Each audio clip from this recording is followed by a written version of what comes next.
Good morning, Solverinters. And this morning is about perseverance. I have an amazing story to tell about perseverance. And as Neil Diamond said, if you're going to write music, write it about what you know. And that's why I'm talking about perseverance, because this is absolutely relating to me right this moment. So yesterday I did my first Facebook Live, and it was probably the worst presented one on the planet. I was dark, you probably couldn't see my gorgeous face. During it, I got electrocuted by sticking my hand on an electric fence. Near the end, it started raining, and then I realised I didn't know how to turn the thing off, and I didn't have my glasses on, so I didn't know where the button might be, so I just pushed everywhere, and it stopped. And I was also wearing my lovely shearer's singlet, so I've now got all dressed up, collar and tie today, and hopefully, so I'm trying out new kind of lightings and all that sort of stuff. And so yesterday, was the first one, and I decided I was going to do it just because. And the day before, because I haven't been cycling for a very long time, and the day before yesterday, I went out on a very long run, cycle run, and uphill and down dale and over mountains and underwater. And then I didn't know until I got on the bike yesterday how sore my legs were right at the top, just at the back. I won't show you, it's fine.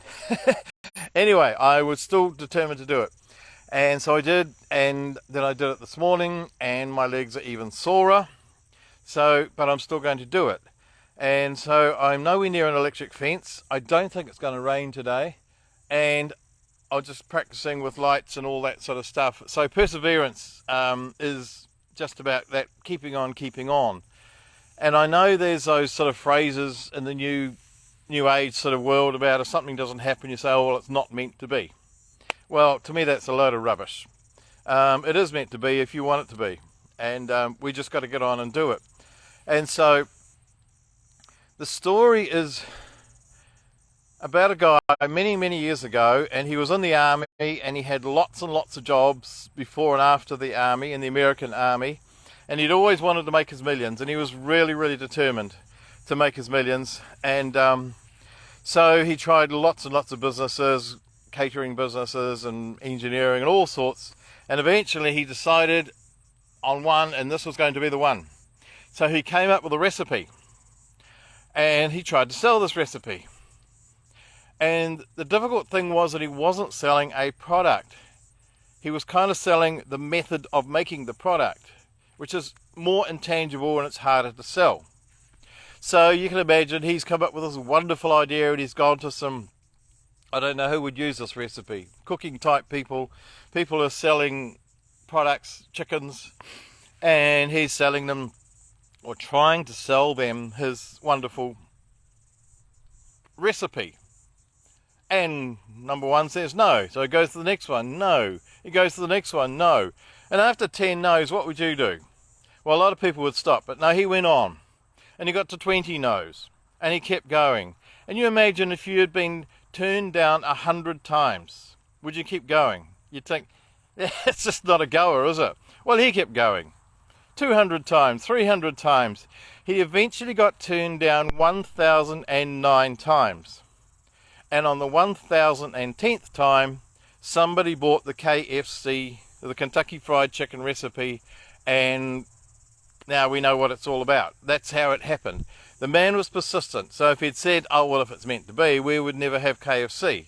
I mean, I've eaten it twice, I think, in my life, and I wouldn't touch it. And my friend Simon, who was the keyboard player in our band in Rotorua, used to call it the Colonel's fucking tired chicken. But it's just that thing about persistence. If you really want something, it's just a matter of doing it and failing and failing. And the funny thing is that failing's okay, because I kind of failed yesterday. It wasn't a very good presentation. I had really sore legs. I got electrocuted. I got wet, and everything went wrong. And I'll tell you what happened today. So I got on the bike, and my legs were really sore, and I thought, I'm going to do this just because I can, and because if I do it again, I can probably do it better. Who knows? This might be worse. So I went out into the country. I'm sort of between sheep farms and vineyards here. So there's lots of vineyards, and this used to be all sheep country, and it's slowly been turned into vineyards. And now I think there's more vineyards here than there are in Marlborough, possibly. And anyway, so I get out into the country in this road that just goes for miles in a straight line, and I thought, this is a lovely spot. I've got hills and sheep on one side and the little vineyard on the big vineyard, a young vineyard on the other side. I get my gear out, and this guy starts up with this great big tractor-y thing, like a craney. Anyway, it makes a hell of a noise because he's digging holes. Okay, so I'm not doing it there. I went down the road about a mile, stopped, thought, no, there's nobody here. This is great. I can do my Facebook Live here. And what happened, one kind of tractor-looking thing that they use in vineyards, I don't know what it is. It's a great big tractor, and it's got sort of arms on the side of it, on both sides, and I don't know, it probably beats the grapes if they're not doing a good job. Anyway, so one turned up, and then another, and then another, and we had 4 of these ruddy great things humping around whatever they were doing in the vineyard, and so that wasn't a very good idea. So I thought I would come here. I'm wavering all over the place, I've realised.